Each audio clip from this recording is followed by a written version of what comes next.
Génesis, clase 2, audio 8. Muy bien, estamos aquí llegando ya al capítulo 10 de Génesis, y en este capítulo vamos a encontrar todas las genealogías, las descendencias de los tres hijos de Noé, de Sem, de Cam y de Jafet. Y va a estar nombrando ahí los hijos, cuántos hijos tuvieron, en algunos casos en qué zona se terminaron instalando la descendencia de ellos. No lo vamos a leer toda la lista, porque bueno, por el tema de poder avanzar un poco más, pero sí algunos versículos que van a estar relacionados con lo que sigue después en el capítulo 11. Dice allí, en Génesis capítulo 10, versículo 8. Y Cus era uno de los hijos de Cam, y Cus engendró a Nimrod, quien llegó a ser el primer poderoso en la tierra. Este fue vigoroso cazador delante de Jehová, por lo cual se dice, así como Nimrod, vigoroso cazador delante de Jehová. Y este fue el comienzo de su reino, Babel, Erec, Acad y Calne, en la tierra de Sinar. De esta tierra salió para Siria y edificó Nínive, Rehoboth, Cala y Resén, entre Nínive y Cala, la cual es ciudad grande.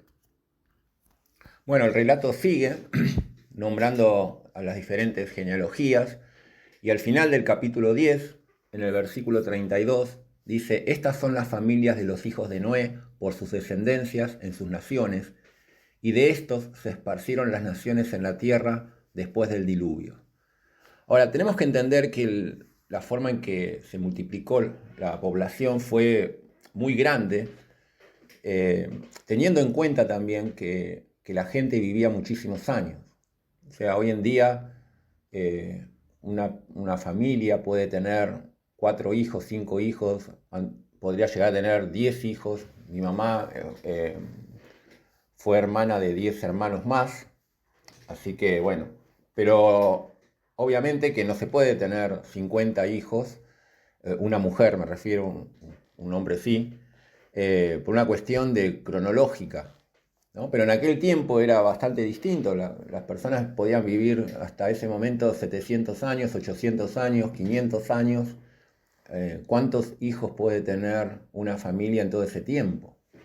¿No? Entonces la multiplicación poblacional era grande, y en poco tiempo, ahora vamos a llegar al capítulo 11 a hablar de Babel, en menos de 200 años ya había una población importante, ¿no? Y más teniendo en cuenta que la gente no moría por vejez hasta muchas generaciones, ¿no? Entonces ahí tenemos esa situación en ese contexto.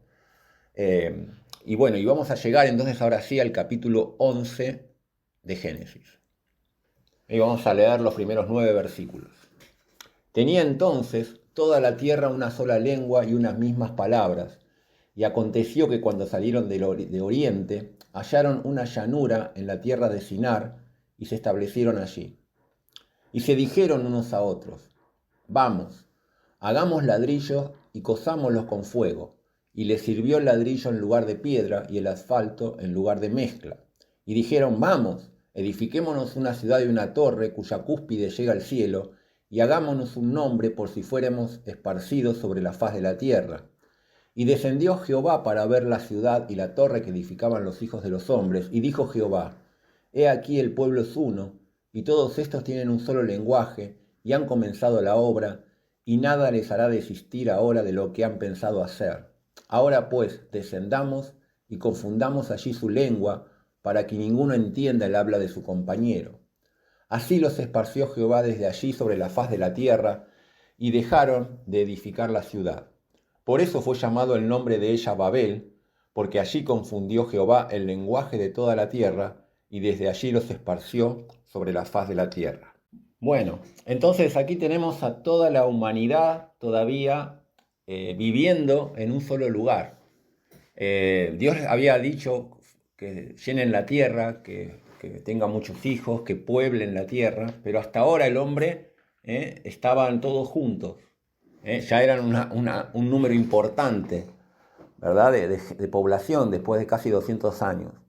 Y en el capítulo anterior vimos que se nombraba Nimrod. Era como un líder, una persona muy poderosa, se hizo poderosa entre la gente, fue quizás el líder que va a convencer, digamos, va a hacer que la gente le siga, y él va a edificar esa ciudad, esta primera ciudad, que después se terminará llamando Babel. Muy bien, y también leemos allí que decidieron hacer esta torre, cuya cúspide llega al cielo. Ahora, ¿qué era esta torre? O sea, no, probablemente no era una torre en el sentido como hoy entendemos las torres, sino más bien era una especie de pirámide escalonada, también se llama zigurat, que se han encontrado en diferentes ciudades antiguas, donde que era un lugar, en realidad este lugar no era un lugar para desafiar a Dios, como parece uno cuando lee, sino que era un lugar religioso, donde supuestamente las personas que construían estas pirámides, estos zigurats, era una forma de comunicarse con Dios, o con los dioses, ¿no? Y las religiones, las primeras religiones que surgieron, se basaban en una especie de transacción con los dioses. O sea, no había mucho ahí de doctrina, esencialmente consistían en que, bueno, había que darle a los dioses cosas y acercarnos a esos dioses para que estos dioses nos bendijeran, nos dieran la prosperidad, la salud, no hubiera plagas. Entonces se construían esas torres, esos lugares altos, donde la gente ofrecía sacrificios, el pueblo, como un tributo a esos dioses, y se esperaba a cambio que los dioses fueran benignos y que lo ayudaran. En eso era casi todo lo que consistían esas religiones. Y acá quizás vemos un germen de eso, ¿no? El conocimiento de Dios se fue diluyendo y llegamos a este punto donde ya se quiere hacer esta torre, convencer a la gente, hagamos una torre para llegar al cielo, para estar cerca de Dios, ¿no?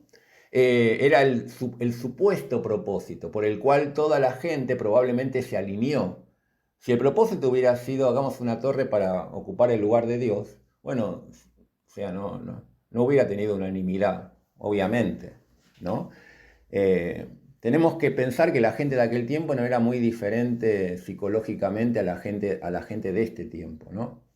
O sea, si alguien lo planteara en este tiempo hacer algo así, obviamente no va a tener unanimidad. Pero en cambio, si se plantea desde otro punto de vista, bueno, la gente podía estar contenta, sí, claro, vamos a estar más cerca de Dios.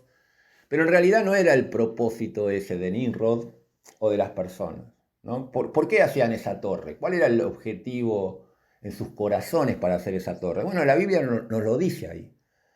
Versículo 3 dice: ellos se dijeron unos a otros, vamos, hagámonos ladrillo y cazámoslos con fuego, ¿no? Y ahí una mejora tecnológica para la construcción, el ladrillo en lugar de piedra, el asfalto en lugar de mezcla. Versículo 14, se dicen entre ellos, vamos, edifiquémonos una ciudad y una torre cuya cúspide llega al cielo, pero ¿para qué? Bueno, dice el texto, y hagámonos un nombre por si fuéramos esparcidos sobre la faz de toda la tierra.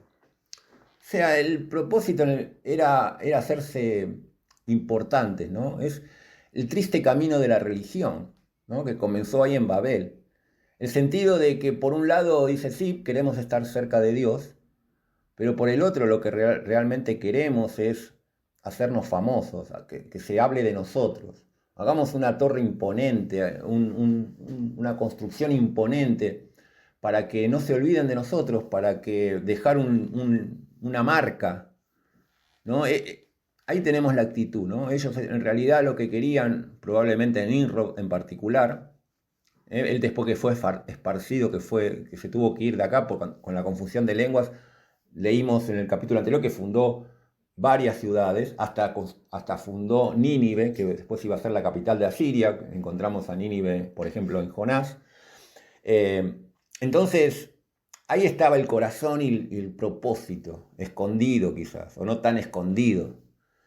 Y no es muy diferente a como es hoy en día, ¿no? La gente hace grandes cosas supuestamente para Dios, se construyen grandes construcciones, Algunos ponen iglesias y en el frente de las iglesias ponen carteles gigantes con sus propias fotos. O sea, ¿y cuál es el propósito? ¿No? Hagámonos un nombre, ¿no? El camino de la religión, en el mal sentido de la palabra. Entonces, y además ahí dice, por si fuéramos esparcidos sobre la faz de la tierra, o sea, sabían que Dios quería otra cosa. Pero ellos dijeron, no, vamos a hacernos un nombre, ¿sí?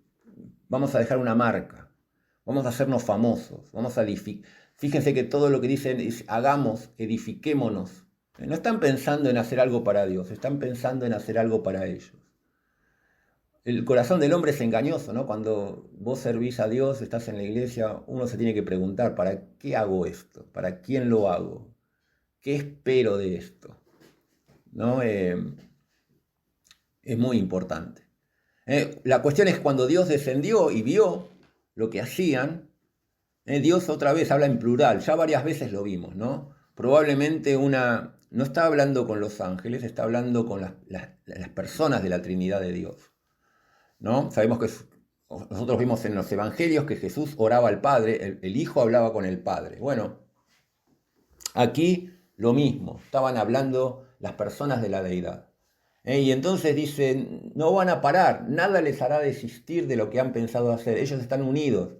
Es bueno estar unidos, claro, pero estar unidos y dejar afuera a Dios no es bueno, ¿no? Eso no es verdadera unión. Ellos estaban unidos en su ambición, ¿no? Y Dios tenía otro propósito, ¿no? De que la tierra se pudiera llenar, de que el hombre pudiera poblar la tierra. Entonces dice el versículo 7, dice, ahora descendamos y confundamos allí su lengua para que ninguno entienda el habla de su compañero. Y dice que ahí, no sabemos cómo habrá sido, pero habrá sido tremendo, ¿no? Un día se despertaron y se dieron cuenta que en cada familia, en cada clan, ya no entendían el lenguaje en el que hablaba la otra familia, ¿no? Y de repente cada familia o cada grupo familiar allí hablaban idiomas distintos y ya no se podían entender. Y bueno, y eso fue una manera que ya no pudieron seguir construyendo y se terminaron separando, o sea, cada grupo se fue por otro lado y esa fue la forma en que Dios forzó así que pudieran cumplirse el propósito de Dios. ¿No? El resto del capítulo 11 nos va a hablar de la descendencia de Sem, porque nos vamos a ir acercando entonces ahora sí al capítulo 12 y nos va a dar los antecedentes de Abraham. ¿No? Pero cómo Dios ahí nos está marcando algo que uno dice, bueno, eso pasó hace tanto, la Torre de Babel. Bueno, lo que vemos ahí pasa todos los días y debemos cuidar nuestro propio corazón.